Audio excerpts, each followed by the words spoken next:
season games here in Lewiston. What I'm going to do is I'm going to go one at a time, all in the same segment here. We're going to start with Nick Champion, go over to Olivier Malka, and then finish off with Antoine Guérin. Nick, how about a hand?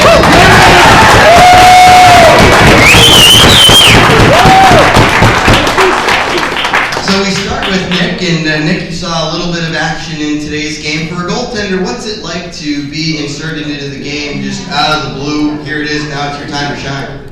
I think it's just really important to compete as hard as you can in a situation like that to show the team that they're not going to have any more goals against them just so they can finish off a tough game like that, so that's important. 26 wins for you this season. Comparing it to your other seasons in the Quebec Major Junior Hockey League, have you felt more confident this year than you have in years past? Definitely. I think with every year that goes by as you gain experience, you can use that, turn that into confidence. So I try to use my experience to help me this year in different situations, and I think that's worked pretty well so far. For your teammates in front of you, one of the nice things about playing for a very solid team is that you don't see a ton of shots. Unlike Adrian LeMay last year, you're not seeing 35, 40, 45 shots a night. Do you have to do any extra mental work to stay focused, knowing that you're not going to face a ton of shots every night? Yeah, you have to approach it a little bit differently, especially at the start of the game.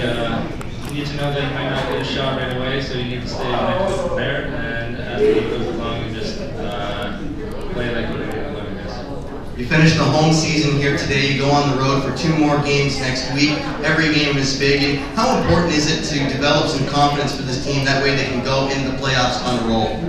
That's definitely huge. I think it's a really important part of the season this weekend, how we respond to these last 2 games. We faced some adversity, so definitely going into next weekend, we need to put that behind us, and we just need to focus on those 2 games. And if we can have success in those 2 games, we can be confident going into the playoffs. For you and Andre Makarov, you both had a lot of good stretches of play this year. You had a personal 11-game winning streak in October and November, which is an incredible accomplishment. Makarov turned it on more in the second half after his injury. How good is it for goaltenders to have that healthy competition between 1A and 1B, especially this time of the season?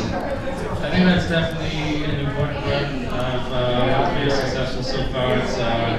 Makarov's a great guy, obviously, and we both want to have playing time. So practice and that transfers to the games. We really want to show that we want to be in there. So that's a healthy competition that helps.